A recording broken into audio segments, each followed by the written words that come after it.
They thought they got away with it. They smiled at your face, held your hand, whispered promises in the dark, and then turned around and betrayed everything you thought you had.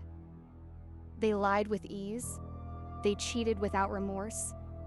And when you found out, they looked you in the eye and made you feel like the problem. They thought the universe wasn't watching. They were wrong. Because here's what every person who has ever been cheated on eventually discovers. Sometimes months later, sometimes years, the universe has a ledger. And every debt gets paid. Not always on your timeline, not always in the way you expected, but always, without exception, in full. Today, we're gonna talk about why cheaters always pay. Not as wishful thinking, not as a comforting story we tell ourselves to feel better, but as a documented pattern, psychological, spiritual, and deeply human, that plays out with remarkable consistency across thousands of lives. This is the Karma Files. Part 1, the illusion of getting away with it. There's a moment, every cheater knows it, right after the betrayal, when they feel invincible. They got what they wanted, they had their cake and ate it too. They looked at the person they betrayed and thought, I won. But this feeling of invincibility is built on a foundation of sand. And here's why. The human psyche is not designed to carry secrets without cost. When we act in ways that contradict our deepest values, when we lie, when we betray, when we cause harm and pretend we didn't, the mind doesn't simply file that away and move on. It carries it, it processes it, and over time, it begins to exact a price. Psychologists call this cognitive dissonance, the mental discomfort that arises when our actions contradict our self-image. Most people, even those who cheat, have an internal narrative in which they are fundamentally a good person. Cheating creates a crack in that narrative, and cracks, if not addressed honestly, spread. The cheater has two options. They can acknowledge what they did, face the consequences, and do the hard work of genuine change, or they can double down, lie more, justify more, gaslight more, to paper over the crack. Most choose the second option, and in doing so, they begin a process of self-destruction that is slow, quiet, and absolutely inevitable. Part 2, what cheating actually does to the cheater. Let's talk about what the research actually shows about the long-term effects of infidelity on the person who cheated. Studies show that people who cheat in relationships report significantly higher levels of anxiety, shame, and self-loathing over time, even when they were never caught. The act of betrayal itself, regardless of external consequences, creates internal damage, but the psychological consequences are only the beginning. Cheaters, by definition, are people who are willing to lie to someone who trusts them completely. And here's the thing about becoming that kind of person. You can't compartmentalize it. The capacity for deception doesn't stay neatly contained in one relationship. It bleeds into everything. The person who cheats on their partner is also statistically more likely to lie to their employer, to their friends, to their business partners, because they have demonstrated to themselves at the deepest level that they are willing to betray trust when it serves them. And that knowledge changes how they move through the world. It makes them paranoid. It makes them suspicious of everyone around them because they know what people are capable of. They know what they themselves are capable of. This is one of the most profound karmic mechanisms at work. The cheater doesn't just damage their relationship, they damage their own capacity for trust. And a person who cannot trust, cannot love, cannot connect, cannot build anything lasting. They are condemned to a kind of emotional isolation that is, in its own way, a perfect punishment. Part 3, the new relationship, why it never lasts. Perhaps the most consistent pattern in the karma of cheating is what happens to the relationship that was built on the betrayal. If the cheater left their partner for the person they cheated with, research is unambiguous. These relationships fail at dramatically higher rates than relationships that began honestly. People who had affairs with their eventual partners were 3 times more likely to be cheated on themselves in that new relationship. Why? Because the relationship was built on a lie? Because the person they chose proved, in the most definitive way possible, that they are willing to betray someone who loves them. And that person is now in a relationship with them. Think about that. The cheater chose someone who was willing to participate in betrayal. They built their new life on a foundation of deception, and they are now trusting that person, the person who helped them lie, to be faithful to them. The universe has a dark sense of humor, but beyond the statistics, there is something deeper at work. Relationships that begin in betrayal carry the weight of that betrayal. The excitement of the forbidden, the intensity that made the affair feel so alive, evaporates the moment the relationship becomes ordinary. The passion that was fueled by secrecy and transgression cannot survive the mundane reality of a real relationship. And so the cheater finds themselves in a relationship that feels hollow, that doesn't have the magic they thought it would. That is in many ways worse than what they left, because now they've destroyed everything, and they don't even have what they thought they were getting. Part 4, the moment the universe collects. Every person who has been betrayed and then watched from a distance has a story. A moment when they heard or saw or simply knew that karma had arrived.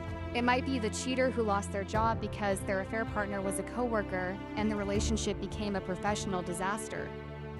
It might be the person who left their loyal partner for someone exciting, only to find themselves alone 3 years later, having burned every bridge. It might be the one who gaslit their partner into believing they were crazy, and then found themselves in a relationship where they were the one being gaslit. The form that karma takes is rarely what we expect. It is almost never a dramatic, cinematic moment of justice. It is usually quieter, more personal, more precise. It tends to arrive in exactly the area where the cheater thought they were most secure. The person who cheated because they wanted more excitement finds their life becomes relentlessly boring and empty. The person who cheated because they wanted to feel desired finds themselves in a relationship where they are ignored and taken for granted. The person who cheated because they were afraid of commitment finds themselves desperately wanting commitment and unable to find it. The universe doesn't punish randomly, it reflects. What you put out comes back to you in a form that is perfectly calibrated to teach you exactly what you refuse to learn. Part 5. What happens to the person who was betrayed? Here's the part of the story that the cheater never sees coming. What happens to the person they betrayed? In the immediate aftermath of betrayal, the person who was cheated on is often devastated. Shattered, they question everything, their worth, their judgment, their ability to trust. They may spend months or years rebuilding, but here is what consistently happens to people who survive betrayal and do the work of healing. They become extraordinary. The pain of betrayal, when processed honestly, strips away illusions. It forces a kind of radical self-examination that most people never undertake. It demands that you look at your life clearly, what you want, what you deserve, what you will and will not accept.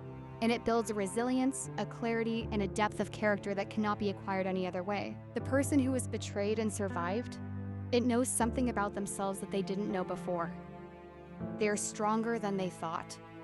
They can survive the unsurvivable, they can rebuild from nothing, and they know with absolute certainty what they will never again accept in their life. Meanwhile, the cheater is still running, still lying, still building their life on sand. The betrayed person builds on bedrock. Part 6, the spiritual dimension of karma. Across virtually every spiritual tradition in human history, Hindu Dharma, Buddhist karma, the Abrahamic concept of divine justice, the indigenous understanding of natural law, there is a consistent teaching. What we do to others, we ultimately do to ourselves.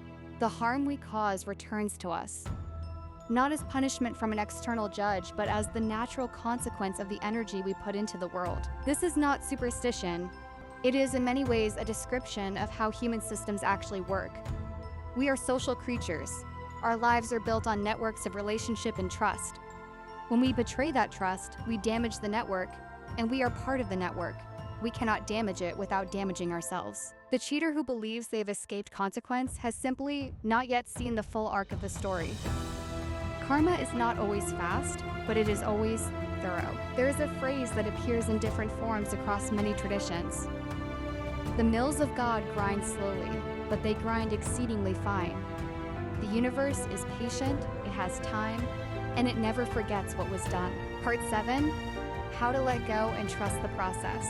If you are someone who has been betrayed, this final section is for you. The hardest thing about being cheated on is not the betrayal itself, it is the waiting, the watching, the desperate desire to see justice arrive, and the fear that it never will. Here is what I want you to hear.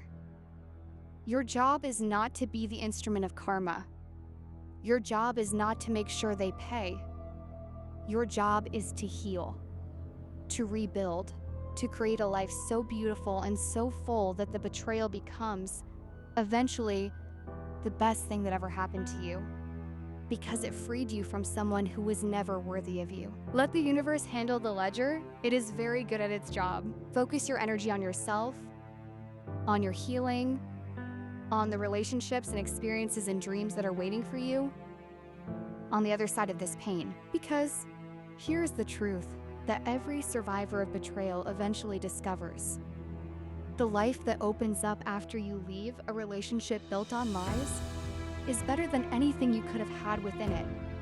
The freedom, the clarity, the self-respect, the relationships built on genuine trust and mutual respect. The cheater chose to stay small. They chose deception over growth, comfort over integrity, the easy path over the right one. You didn't choose that. And because you didn't choose that, you get to build something real. The universe never forgets, and it never abandons those who choose to live with integrity. Trust the process. Your time is coming. Subscribe to Karma Files for more stories of justice, healing, and the unstoppable power of what goes around coming around. We'll see you in the next one. Part 8, the patterns that repeat. One of the most striking things about cheating is how predictable the patterns are. Not just the act itself, but everything that follows. The justifications, the rationalizations, the eventual unraveling. Researchers who study infidelity have identified what they call the cheater's script, a remarkably consistent set of narratives that people who cheat tell themselves and others to make sense of what they've done. The relationship was already over. My partner didn't understand me. It just happened. I didn't mean for anyone to get hurt. These scripts serve a purpose. They allow the cheater to maintain their self-image as a fundamentally good person while engaging in behavior that contradicts that image. But they come at a cost, because every time the cheater tells themselves one of these stories, they are practicing a form of self-deception. And self-deception, practiced consistently, erodes the capacity for honest self-awareness. The person who has been telling themselves the relationship was already over for long enough eventually loses the ability to accurately assess the state of their relationships. The person who has been telling themselves it just happened for long enough eventually loses the ability to take responsibility for their own choices. The self-deception that protected them from the consequences of their actions slowly becomes the lens through which they see everything, and it distorts everything it touches. This is karma working at the level of character. Not through external punishment, but through the gradual transformation of the person into someone who is less and less capable of the things that make life meaningful. Part 9, what real accountability looks like. There is a path out of this pattern. It is not easy, and most people who have cheated do not take it. But it exists, and it's worth naming. Real accountability for cheating looks like this: acknowledging the full extent of the harm caused without minimization or deflection. Taking responsibility for the choice, because it was always a choice, without hiding behind circumstances or the other person's failings. Making amends where possible, not to relieve your own guilt, but because the person you hurt deserves acknowledgement. And doing the genuine inner work to understand why you made the choice you made, so that you can make different choices in the future. This kind of accountability is rare. It requires a level of honesty with oneself that most people find genuinely painful. It requires sitting with the discomfort of knowing that you caused real harm to someone who trusted you, without the comfort of the scripts that normally soften that knowledge. But the people who do this work, who face what they did, honestly, and do the hard work of genuine change, are the ones who break the pattern. They are the ones who go on to build relationships that are actually real, actually trustworthy, actually capable of the depth and intimacy that human beings are made for. The karma of genuine accountability is not punishment, it is transformation. And transformation, however painful, is always a gift. Part 10, a final word. If you are someone who has been cheated on, I want to leave you with this. The person who betrayed you made a choice. A choice that said something about them, not about you. Your worth was not diminished by their decision to betray you. Your capacity to love, to trust, to build something real, none of that was damaged by what they did. It may feel that way right now, but it is not true. You are not less lovable because someone chose not to honor your love. You are not less trustworthy because someone chose to betray your trust. You are not less deserving of a real, honest, faithful relationship because someone chose to give you something false. The universe sees you. It sees what was done to you, and it is already at work, in ways you may not yet be able to see, moving the pieces of your life towards something better, something real, something that will make the betrayal, in retrospect, look like the beginning of the best chapter of your life. Hold on, keep going. The universe never forgets, and it never abandons those who choose to live with integrity. Subscribe to Karma Files. We'll see you in the next one.